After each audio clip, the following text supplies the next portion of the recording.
بسم اللہ الرحمن الرحیم۔ میرا نام ڈاکٹر امیر محمد ہے۔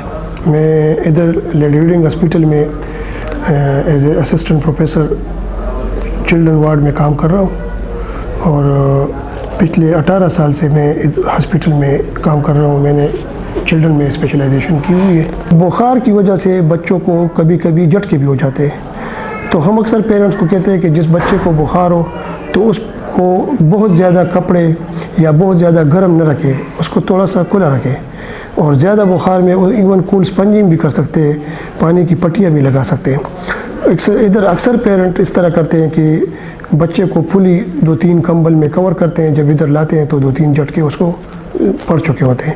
تو یہ ایک احتیاط ہے کہ بچے کو زیادہ گرم نہ کرے اس میں اگر بخار ہو۔ دوسری بات یہ ہے کہ غلط دوائیاں یا گھریلو ٹوٹکے نہ دیں، کیونکہ لوگ اس میں اکثر بچوں کو ڈوڈا جس میں افیم ہوتا ہے وہ دیتے ہیں، یا کچھ گھریلو ایسے ٹوٹکے استعمال کرتے ہیں جس سے بچے کی موت اچانک اسی وقت یا مطلب یہ واقع ہو سکتی ہے۔ اور اگر بچے کو سانس کی تکلیف ہو تو ادھر ادھر ٹائم ضائع کرنے کی بجائے اس کو ضروری ہے کہ وہ ہاسپٹل میں بچے کو ضرور لے آئے، کیونکہ اس کا اسپیسیفک علاج نہیں ہے۔ مطلب یہ اس طرح نہیں ہے کہ کوئی اینٹی بایوٹک دے دو گے تو یہ ٹھیک ہو جائے گا۔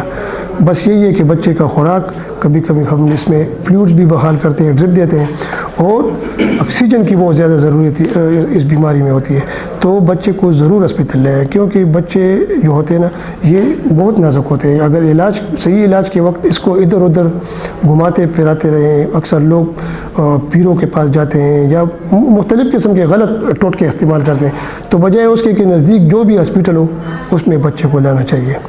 اور تیسری یہ بات ہے کہ جو روٹین ویکسینیشن ہے بچوں کی، جس کو ہم EPI والا شیڈول کہتے ہیں، اس کو ہر پیرنٹ نے، بچے کو، ماں باپ نے یہ کوشش کرنی چاہیے کہ ہر بچے کو وہ روٹین والے ویکسین ضرور لگے، کیونکہ یہ ویکسین ایسی بیماریوں کے لیے ہے جس کا مکمل علاج پھر نہیں ہے، یا یہ بہت زیادہ ڈیمیج کرتے ہیں بچوں کو۔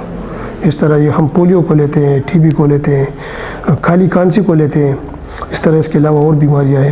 تو یہ ویکسین ضرور لگائیں بچوں کو، کیونکہ یہ ویکسین لگیں گے تو بچے محفوظ ہو جائیں گے۔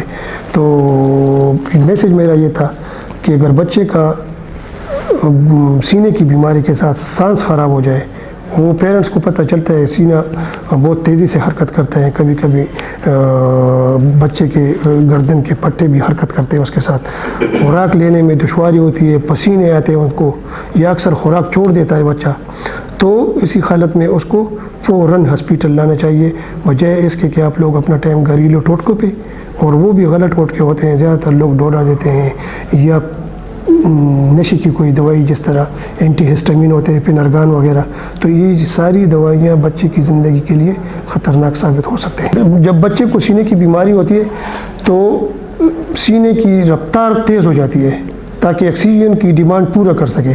اگر آپ سینے کو باندھ لیں تو وہی رفتار جو ہے نا سانس لینے کی، وہ بچہ نہیں کر سکتا، تو اس کی وجہ سے وہ نیلا بھی پڑ سکتا ہے، اس کی ڈیتھ بھی واقع ہو سکتی ہے۔ تو یہ بہت غلط ہے۔ صرف باندھتے نہیں ہیں، کبھی کبھی تو کپڑے کے نیچے بوائل انڈا بھی رکھتے ہیں، عجیب قسم کی چیزیں رکھتے ہیں اس کے نیچے، اور پھر اس کو پوری طرح سلائی کرتے ہیں اس کپڑے کی کمپلیٹ۔ اور کبھی کبھی ایسے بچے بھی لے کے آتے ہیں کہ زیادہ تر دور دراز علاقوں سے، جس کی جو بکری یا دمبے کے فریش سکن میں اس کو کور کیا ہوتا ہے ادھر گردن تک۔ تو یہ سارے غلط ہے، اس کے ساتھ کوئی طرح بلکہ نقصان ہے اس کا بچے کے لیے، تو یہ تو بالکل اوائڈ کرنا چاہیے۔